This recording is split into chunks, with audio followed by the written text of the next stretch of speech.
guess when you grow up where I'm from, you're told after high school you go to college. After college, you go back to Parma, Ohio. You get a job, you get a family, and that's what you do for the rest of your life, you know, and that's where you stay. I kind of set out for something more than what Parma had to offer.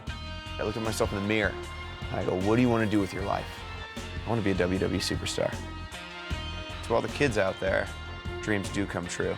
I was main eventing WrestleMania 27, retaining the WWE Championship.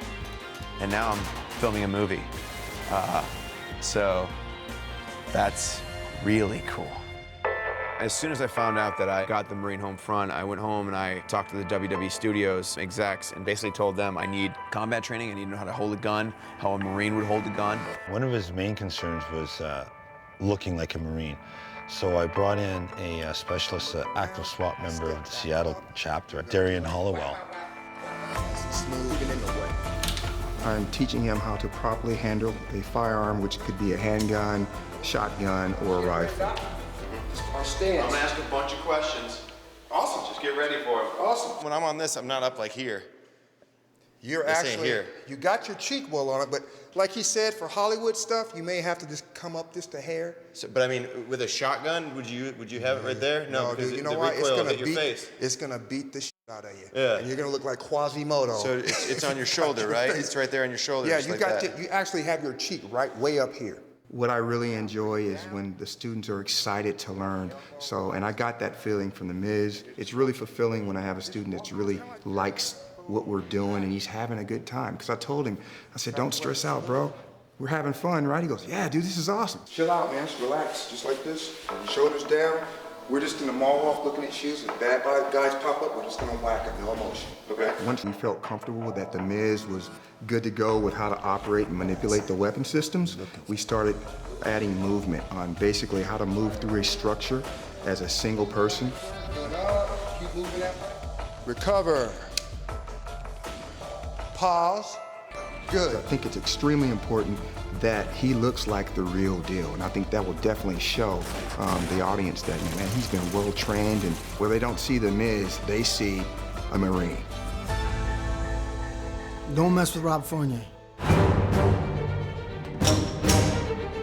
Rob Fournier is our armor here, and he basically taught me how to unload and load guns. Overall goal for me today was to have The Miz comfortable with the firearms and comfortable with me. These two switches here, you don't want to bother with that because that would take the gun apart. I don't want to do that. No, we don't want to do that. No need, not necessary for this scene. Mike is very quick at picking up different instructions very quickly. And he has a great sense of humor about it too, which definitely helps. It makes it a more relaxed environment. There's no safety on that, huh? Yeah, the best safety in the world is finger off the trigger. Thank you. That's the best safety. No, revolvers do not have safeties. If there are any, I don't know any of them, but I was just testing you. I knew that. that's all good. Rob was always on set. Most everyone was holding a gun in this movie. I'd say, just go spend 5 minutes with Rob before you come back to the cameras, and it all be set. Mike would be the first guy to say he was relatively new to dramatic acting. We spent a lot of time working to make him a credible leading man. It's going to be about like that, and on the second take, we'll see your gun, and we'll come up. Okay. So exact same stuff, just now you can really milk it, because it's going to be here. Got it. And this will be the one that plays well in the light. Okay. All right? Cool. He sent me about a dozen movies just to watch, movies that I probably wouldn't have watched that I'm glad I did watch. And I sent him every movie I thought he should look at. How do they move? What do they do? There's scenes that go on for 7 minutes at the end of The Good, the Bad, the Ugly. And it's just about this. What can your faces do? If you look at, Clint Eastwood, he doesn't have much verbiage. He doesn't do much, but just the glint, that's Clint Eastwood. And it's just the vibe that he gives off that really helped me get into the Jake Carter character. Doing a reality-based thriller with a grounded hero, I call it Mike from Parma. Like what? What movie reference? Mike from Parma? Oh, really? No movie reference? It's Mike from Parma. There it is. Not The Miz, that's Mike from Parma. Not a WWE superstar, not The Miz, but a normal guy from Cleveland, Ohio. He wants to learn, he asks very intelligent questions, and keeps getting better. By the time we finished, I had all these other concerns, and not one of them was Mike. He'd show up and nail it.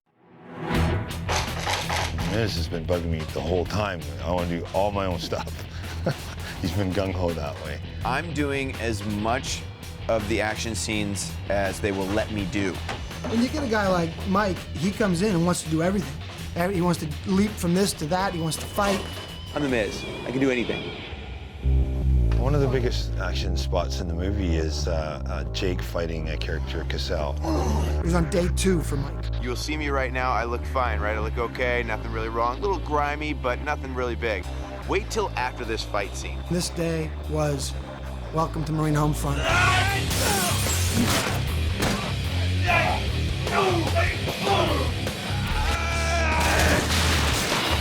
We really didn't get much time to rehearse with them two together. How long have we really rehearsed the fight scene?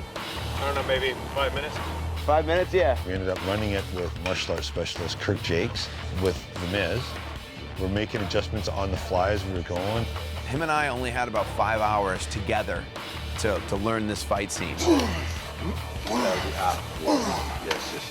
Okay, cool. Hey, Rob. We could have taken 2 or 3 days to film, and the reality was we didn't even have a full day. We had about, well, I think we had, out of a 12-hour day, 7 hours were allotted to do this fight scene. This is not working. You got it? You just look like you're confused. The gun. Okay. Got it? Just, you're hustling. You're hustling, right? Yeah. And you're fixing your gun and bang. Okay. But you just gotta try something different. Give it life. I'm getting some slow motion footage. Ears and eyes, You're guys. just going like this, where it's just, it's, you know, nothing's the same move. You're just giving it life. Up, down, and then action will lead you into your stuff. You're only as good as the person you're in the dance with. And he made me look spectacular. The choreography, it's kind of, I like to call it a violent dance. You know, so we're fighting with Miz is, you know, it's pretty easy because he's aware of the choreography and all that kind of stuff. One of the main concerns was dealing with the weapon. We ended up kicking the gun out of Jake's hand and then dealing with the weapon that Cassell had. He comes shooting a gun, and I grab the gun, and it continues to shoot.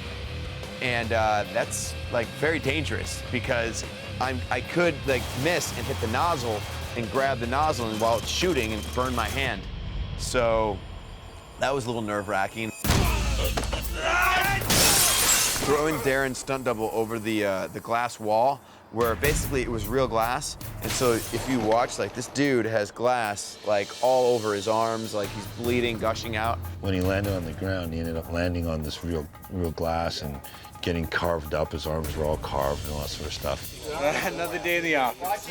So he goes off to get patched up. He had Band-Aids all over him, and whilst he's getting Band-Aids put all over him, they're putting fake blood on me to mix the real blood on the stunt double. So thankfully he was there, and it saves me from getting too scarred up. We threw Chad through the table. He hit the ground hard and was on the ground sort of convulsing. You okay? Chad, you okay? Chad, you okay? Chad, you okay? You okay? Took about 30 seconds before he came back to life and blood was going through and he was actually able to talk to us, you know. It was quite intense, actually. It gets that way, you know. That's how it's done in movie world. Knowing that this is his first movie and what he's up against and watching the way he's adapting and what he's doing, it's quite amazing to see, you know.